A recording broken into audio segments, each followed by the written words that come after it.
And ladies and gents, welcome back to another Engineers podcast. Today I'm joined by Cyril Intro, who is Director of Engineering at Ammo. Ammo are a Paris-based startup building a new collection of social apps that brings you close to your friends. We're going to be talking a little bit about their three products, Tilt, Bump, and ID. We're going to be talking about some of the makeup of Ammo and some great learning experiences from a previous business, Zenly, who some of you might know. And we're going to be talking about some of the product and engineering challenges that come with building a social media app. So, Cyril, thanks for coming to join us. How are you? I'm fine. Thank you for inviting me, and happy to have this discussion about, as you said, social, mobile, and engineering involved in all of this. Yeah. And we were talking offline, some website, by the way, super easy, simplistic, lovely UX, which is what we're going to talk about today. Thanks. Um, Give us a bit of an insight into you, your background, and then tell us more about Ammo. Yes. So I might probably start with me. So my name is Cyril, as you mentioned.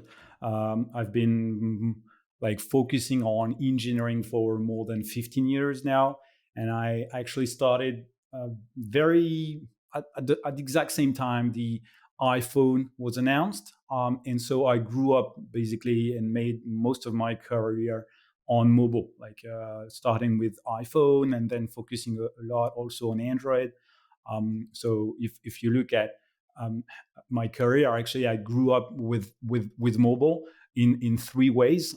To me, one which is obviously engineering, because at the very beginning, mobile platforms were very basic. Like we don't remember that anymore.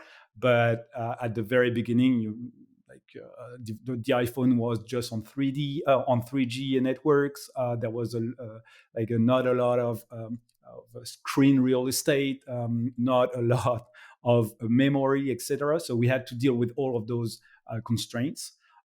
Secondly, on product, because once again, at the very beginning, it was a new way of using tech in general, like the touch screen. It's completely natural today, but it wasn't at that time.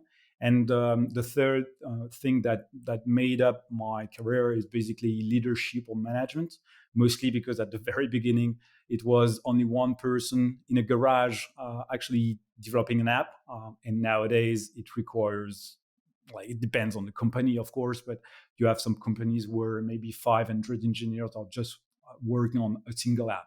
And so it requires some structure, some organization, some like leadership in general. And that's what I'm doing, and what I've been doing for the past 15 years. Love that. And I'm sorry. gonna come. I'm gonna bring that mobile transition into next phase of conversations. By the way, I want to learn a little bit about the paradigm shift from 15 years ago to now and how mobile's changed and how you develop mobile apps. So I am going to come back to that. I don't want to interrupt. Please tell us about Ammo. Yeah, Get your sales pitch on. I was about to talk about Amo. So you mentioned a bit Zenly. So Amo was actually started by a group of friends who previously worked together at Zenly. I was one of the Zenly employees, and so this app, for those who don't know it, was actually a location sharing app that was acquired by Snap. I don't recall exactly when, but it was around 2020, something like that, and went on becoming actually a top 10 social app globally. And so we've built Ammo. It's based in Paris and backed by some of the world's leading tech investors. And what we're doing on a daily basis is really building apps that bring friends together.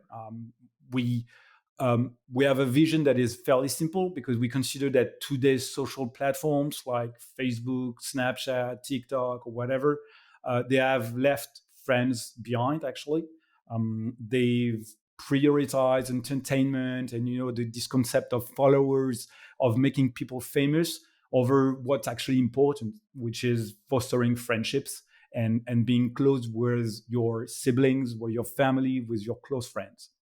And so we do really believe that creating a big company is possible in the friendship space, and that's why we're building a suite of simple.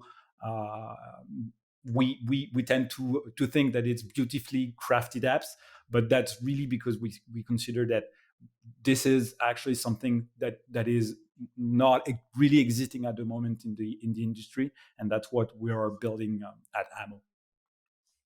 Yeah, I totally agree. The inception of social media, I've watched the film, was totally based around friends. So to almost bring it back to its roots, build a business around that, and build your 3 core products around that, it kind of goes back into your way of thinking around how you think about business for simplicity and how you design for simplicity. And that's the vibe that I get from Ammo. I touched on the 3 products, Tilt, Bump, and ID. Tell us about those 3 products. Yes, of course. So like those 3 products are all having the exact same principle. So we basically want to tackle like utility apps, like or things that you do on a daily basis, and bring friendship into it. So we generally restart or rebuild these apps with friendship at heart. So we have currently 3 apps that have been released. One which is called Tilt. It's actually around videos and photos, and we favorize, or we try to put real life and actually your real life over highly created images and videos. We also have this approach of having two-sided videos and photos, so that you can just tilt like that. That's why it's named Tilt. You just tilt your phone, and then you can see the front camera and then the back camera, which once again brings like reality, or make things more realistic than when you are on another social platform like Instagram, for instance, where personally I consider that almost everything is fake. So that's the first one. The second one is around mood board and profile sharing. It's called ID, and it's a new kind of social profile where you can create your own profile with your own friends on a limitless board, mood board. Sorry. So that's you can drop photos, you can drop stickers, you can draw on it, like really build something that looks like what you consider is yourself, but also what your friends consider from you. And this is something that we consider can be a replacement from this very basic social profile that we do most of the time, that contains just like one avatar and one background color, and that's it. We consider that you're more than just an avatar and a background color. And finally, the third one is around mapping and location sharing. So it's very similar to what we were doing at Zenly. It's basically brings you closer to your friends in real life and keeps tabs on all of your adventures.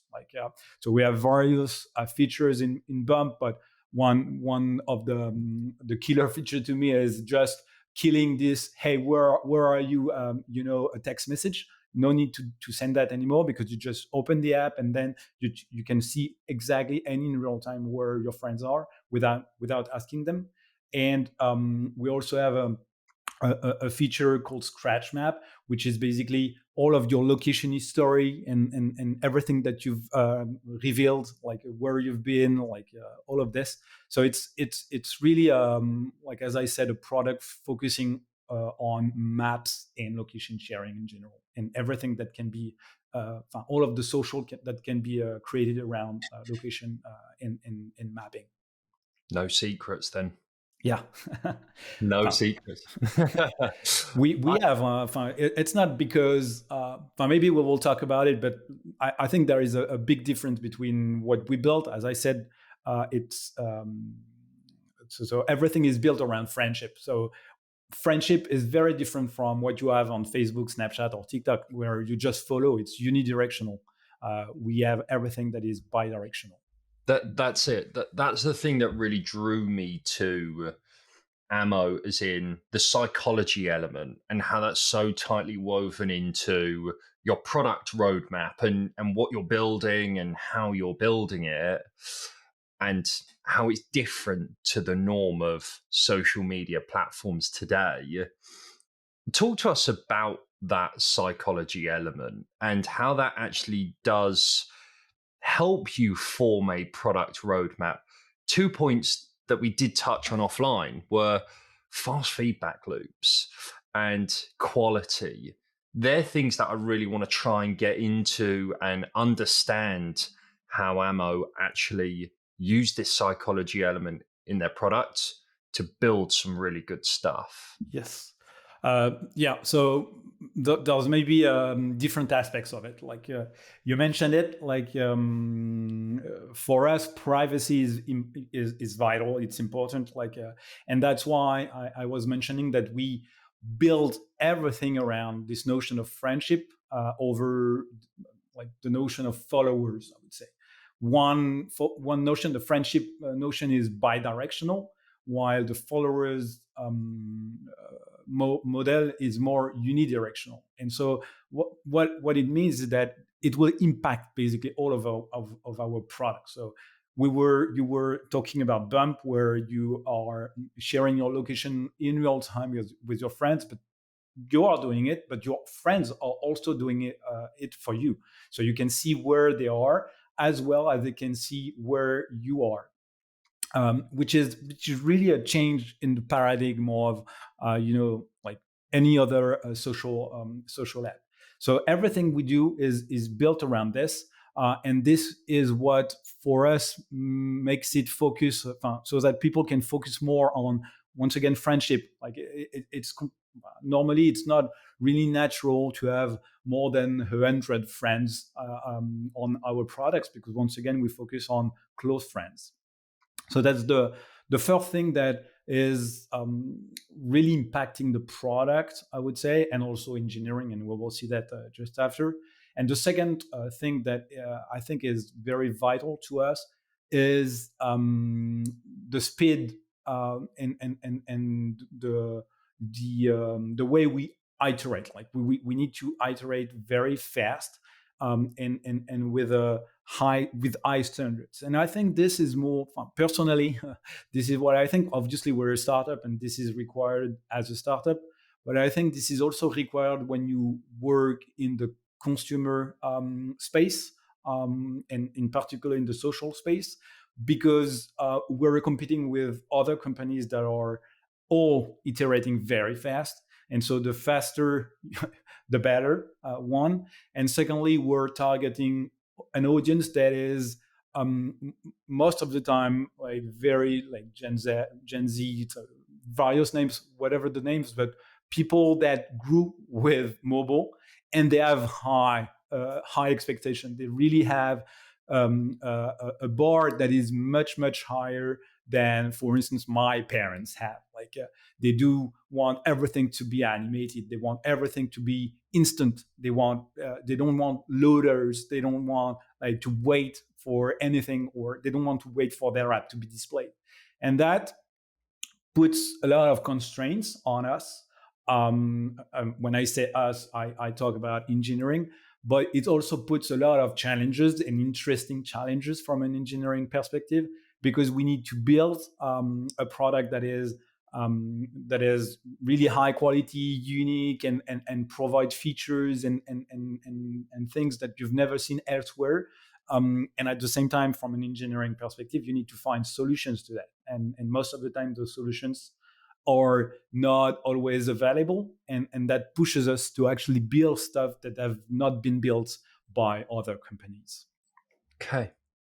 Can we get into that a bit? And if I just like umbrella it for a sec, you've got high expectation consumer base, fast iterations, even from competition, really good competition that are building some great stuff. That there are some tough engineering challenges anyway in there, sharing real-time location, mapping data, communication channels. There's a lot there to unpack. You've got three things, and there's probably a whole list more. How do they feed into your engineering challenges? And what do those challenges actually look like as an engineering team?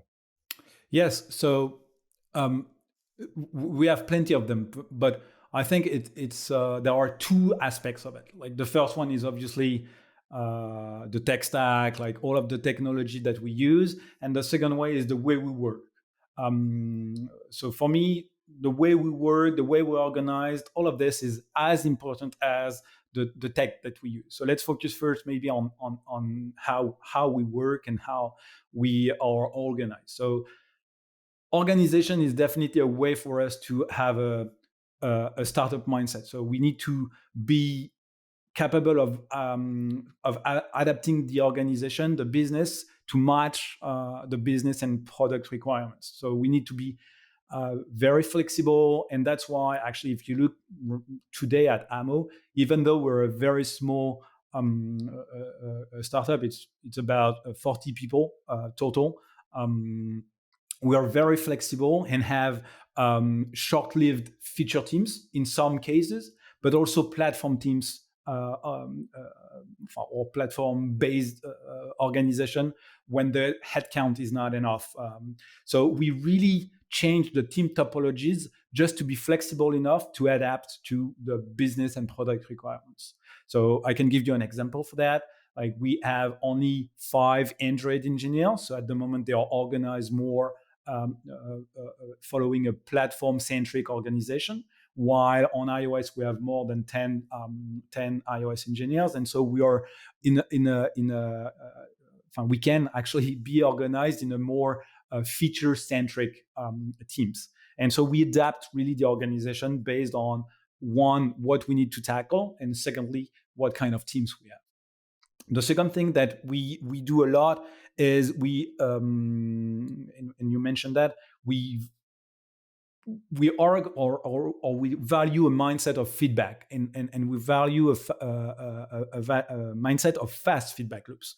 And so we basically did everything we can on the engineering side to actually like fulfill this requirement. So I can give you a bunch of examples, but we have nightly builds on each commit.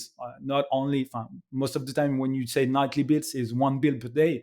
No, we don't have that. We have one build per commit that is actually merged on main.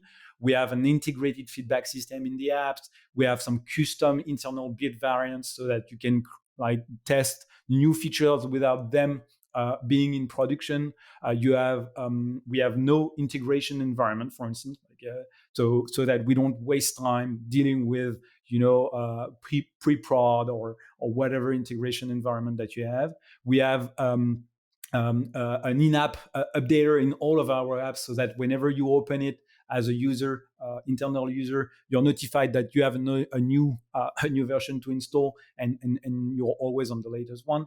We even have leaderboards in the office to foster this culture of fast feedback loop. So that's really how we value that. And then on the quality side, I think like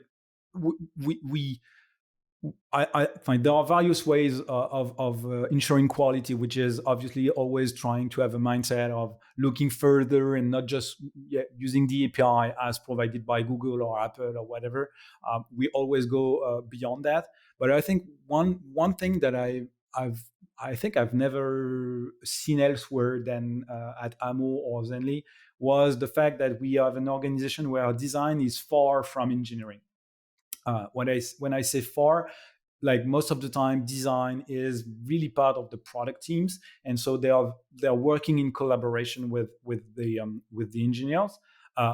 I'm not saying that we're not working with design, but we try to have an organization, where design is far from engineering, so that they are not really dragged down by practical problems. What I mean by that is that they basically can draw on an unlimited canvas. They have to think about features and create concepts without being too practical, and so without being dragged down by reality. And then it's the responsibility of the engineering to find solutions to that. I'm not saying that it's always possible, but it forces us to push the limits of the device. We always try to offload to GPU whenever possible. We will try a bunch of solutions from the engineering side, but at least we have something that is, from a concept point of view, always more profound and deeper than what you could have if you had design really part of the or close to the engineering team, where engineering is always focusing on what's possible. So that's really how we organize the team and make sure that we have this mindset of startup. And then on the tech side, obviously we do everything so that we can iterate fast, we can have quality, and nothing is broken. We can refactor with very easily and not breaking anything. So what we have is a tech stack that embraces that. We have very few strongly typed languages at Ammo. The first one being Rust, the second one being Kotlin, and the third one being Swift. We also have a monorepo. I could talk an hour about monorepos, but for me, monorepos I'm a huge lover of monorepos. But one very great thing I love about monorepos is that everything is public and everyone can learn from it. And if you want to refactor things or sync versions or whatever, like, there is no complex systems to build. Like, it just everywhere is at the same place, and so you just refactor and that's it. We also use technologies that have been clearly proven as scalable and efficient, like protobuf or gRPC for real time and bidirectionality. So this tech stack is also a way for us to embrace the startup mindset and the fact that we need to iterate as fast as possible without compromising the quality of our products. Yeah. There's a couple of really interesting things on your organizational structure that has fed into really how you've built Ammo, especially, I think, on the design front, especially, and like taking away engineering and design, because I think it's become quite fashionable at the moment to merge the two. And it's nice to see that you're going against the grain. And it's good to see you're going against the grain using a monorepo, because I think different architecture patterns have become fashionable now, and we've done it because everyone else has done it. So you've done what works for you in your own unique way, which really comes back to, what does the business need? Like, what does Ammo need to go and be successful, separating engineering design or organizational structure and engineering in a certain way? That's what I love listening to you over the last few minutes talk about what's made you successful. It's not following other people, it's doing what works for you. Exactly. So we obviously listen to and learn from others. Like, as I said, we're reusing a bunch of technologies from other companies, but it's always, as you said, important to tune and to tweak whatever super process or organization that have been shared by another company, to tweak that and to tune that for your own need. Like, because once again, it really depends on the business, the environment in which you're evolving, and your company in general. Yeah, 100%. Talk to me a little bit about what that feeling is like competing with, let's say, the top tier businesses in the world who are social media apps. What's that feeling like as a 40-person team? So So I can't talk for the entire company, but I will give my own perspective on this. Personally, I love that. Like I'm really eager to I love competition, not in a bad way. I'm a guy like I love sports, for instance. For that reason, it doesn't mean that I will be an athlete. I'm not an athlete, but trying to surpass yourself or to do better. And obviously, when you have competition, it's easier to try to embrace that. And so like competing with other companies that are really evolving fast, like it is a way for you and for me personally to always consider that what I do is not the best way to do it. Like always try to find better way or better solution or better processes or organize myself, like be a better version of myself, basically. And having this every day is to me very important. And I think this is what drives us globally at Ammo. Like we do consider that what have been built by others is insane. It's great, but we also consider that we can do better, and that is what drives us on a daily basis. Yeah. Love that. I thought that would be your answer, by the way. I thought it would come from, it's that underdog nature. And I thought it would come from like a competitive streak or competitive mindset. And that's a thrilling feeling. So it doesn't surprise me. I'd love to get into what you as a team learned from your experience at Zenly. You know, in massive respect to Zenly, they were successful, acquisition by Snap, built a great business, a lot of the team moved over. Talk to me about some of those learnings and what you've introduced into Ammo and why you introduced it as well. Yeah. So I think there was tons of learning. Like once again, we could talk an hour about that. But there were also different phases at Zenly. So at the very beginning, we were a small business, so not having a lot of user base, not a lot of active users on a daily basis, and so we were iterating very fast. And when I left Zenly, for instance, it was around 20 million DAUs, daily active users. Sorry. So obviously, you change a bit how you organize and how you work to deal and to cope with that kind of volume. So there's various things that we brought from our Zenly experience, or at least, some things that we brought and something that we didn't, or we built something because we knew it was missing at Zenly. So the first thing being obviously this mindset of being fast, iterating fast, and pushing quality much higher than were any other companies, because we consider that this is what the market is requiring. From an engineering perspective, there are a bunch of more pragmatic stuff that we brought. For instance, I was talking about the monorepo. We were actually suffering from it at Zenly, and so we built Ammo from the ground up with a monorepo in mind and having this in mind. The other thing that is very close or very associated to the monorepo is the single build system. So we use Bazel, for instance, at Ammo.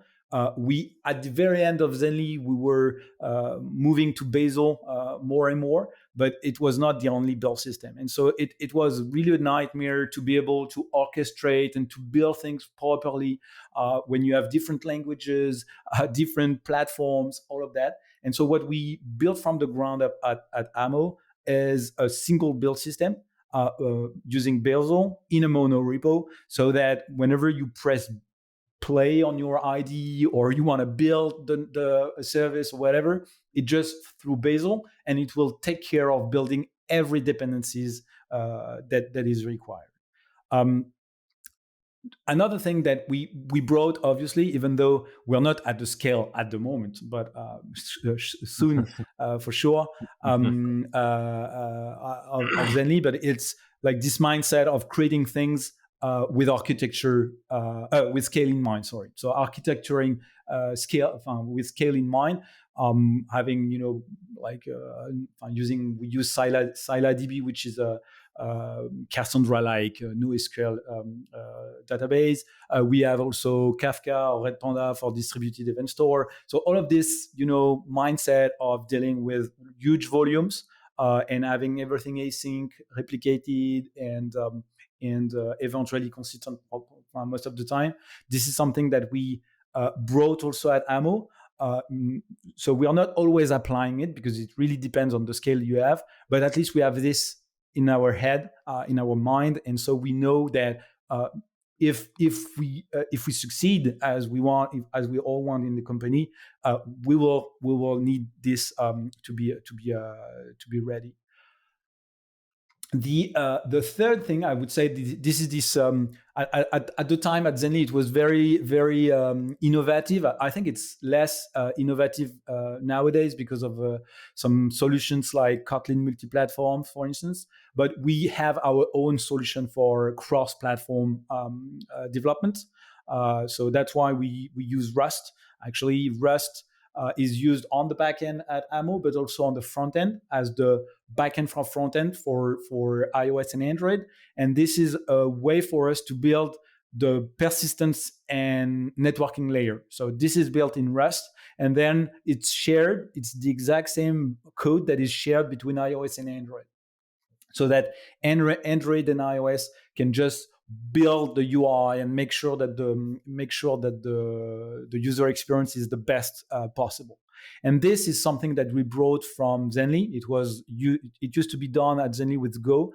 We used Rust to have a single, instead of two, we have a single language for both the backend and the front end. But this is something that we really brought and we built on top of it, because it was a success at Zenly, because it showed that it was possible to be fast and to develop new features very quickly thanks to this technology. So we brought that exactly at the same time at Ammo, and then a bunch of technologies like if we were talking about mapping, so we had a lot of experience with geo-indexing at scale. So we brought that back. I don't know if you're familiar with geo-indexing libraries like S2 for Google or H3 from Uber. So this is what we use internally, and we heavily use internally. And on the client side, to build like unique UIs, you need to also use technologies that are not common. So we use Compose, UIKit, etc. But whenever necessary, we don't hesitate to go low level on graphics. And so we use OpenGL whenever necessary, or Metal on iOS whenever necessary. And so we learned a lot from that at Zenly by building at that time our own map renderer, because we were not satisfied with Apple and Google Maps renderers. And so we brought that experience also to Ammo to build insane UIs Good. at Ammo. Love it.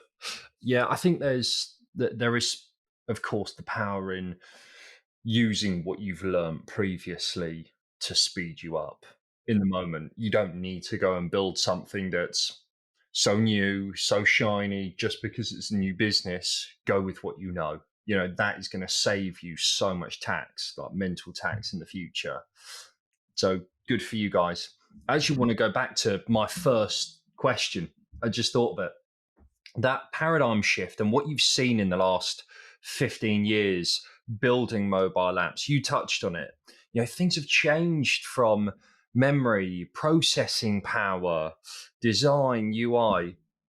What are 3 biggest shifts that you've seen in the last 15 years in mobile?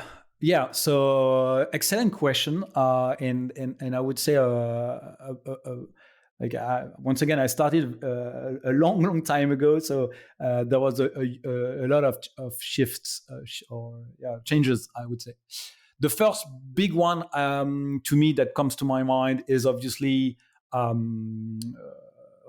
reactive UIs. When I say what I mean by the reactive UIs is what React from Facebook actually started on the web. Now we have that also on iOS with Swiss UI and on Android with Compose. This is definitely a big shift because it changes radically how we build clients. And this is definitely something that has been impacting us at Ammo for that reason. The second thing is that I do consider now that mobile is not like a constraint environment anymore. Like what I used to love when I started mobile was that we were really constrained, and so and this is where I think I bring value in the team. I can, like, you need to discuss with product and design and engineering to actually find a working solution that is like made of a set of constraints, but is the best one we can do with this set of constraints. I do consider now that devices, they have like an insane CPU with a bunch of cores, like an insane amount of RAM, an insane amount of disk. Like the network connectivity is like even better than by my Ethernet now. So I think this is also a shift, and it changes completely the way we create product on mobile for that reason. And maybe the third to complete on this, it also enables a bunch of new interactions, like if you want to do AR or like all of this. And maybe the final thing I would mention is like the insane amount of sensors, like the hardware in general. Not when I'm talking about the hardware, I'm not talking about the CPU or the RAM or the memory or the disk or whatever. This is obviously better, or the GPU. But also everything that gravitates around that, like all of the sensors that we have, the camera, the GPS, all of this is like we have an insane amount of sensors now on a mobile that makes some new experience possible. Like and this is really something that shifted completely my mind when at Ammo we leverage those sensors, and it changes completely the mind when you create new products, because it enables new possibilities, it enables new products basically. It's ironic. I'm thinking about the things that I see on social media. That's the irony. Those nostalgic moments of when mobile was first starting to being used, and where we are today. You become quite accustomed to the new norm along the way, and when you actually think back to 15 years ago and how far we've come from our first mobile interaction to today and what we can do, it's so different. Completely It's different. so different. Yeah. So thank you for sharing that. Lastly, I want to try and understand Ammo's growth for the next 12 months, whether that's feature business or hiring growth. Help us understand as an audience what we might expect from you on both of those parts. Yes, so we don't necessarily communicate about what we're doing next, but basically, I think if you understood the vision of Ammo, you probably understood that what we envision is building other apps where we are going to actually rebuild them, like existing apps, like focusing on something that you do on a daily basis, like instance, I don't know, I would say banking or taking notes or whatever, but rebuilding it with friendship at heart. And so you can expect obviously more apps like this in the future from us. And obviously we are hiring, and that's why we are. I wanted also to maybe share a bit about this. I mentioned Rust, Android, and iOS, but this is basically the three roles that we're hiring at the moment. Just go to ammo.co/jobs, and you can find all of the openings at the moment. Love it. Definitely an exciting journey. I'm going to be back here in 12 months, hopefully talking to you about where Ammo are, what they've done in the last 12 months. Phenomenal business. Paris is on fire at the moment for developing some incredible businesses. I was at an event over the last couple of days, and we're talking about the insane amount of money being invested in Paris. So it's creating some incredible companies, Ammo being at the top of that list or close to the top of that list. So, Cyril, I want to say a massive thanks for coming to join us. Share with us what you're building about Ammo and everything mobile, everything mindset. I've loved it. Thank you very much. It was really a pleasure also to discuss all of this with you. And as you said, maybe in 12 months we can do another round and see everything that changed. And I also validate what you said on the vibe in Paris at the moment, like around like social, but also around AI. Everything is really challenging. And I can't wait to see where all of this is going. Yeah, there's a lot of investment there. I won't regurgitate some of the statistics, but like France are doing a lot at the moment to try and get really ahead of the curve or be that vocal point in Europe. Go Paris. For everyone listening, jobs and careers site and Cyril's LinkedIn page below. Likes, shares, subscribes. This contributes towards the ecosystem that we're creating at Engineers. So help us, like the pod, share it, show other people. And again, massive thanks, Cyril. Thanks. Hey guys, thanks for watching this episode. Massively appreciate you listening and checking in with us. If you want to find out more about us and what we're doing, please check us out on social media. What we're trying to do at Engineers is build a community to drive knowledge sharing and experiences. On Twitter, we can be found Engineers.io. It's no underscore. We've also got a website, which is engineers.io. These links will all be posted in the description. Any feedback and comments are massively appreciated. We're always looking to improve on where we can. Thanks, guys.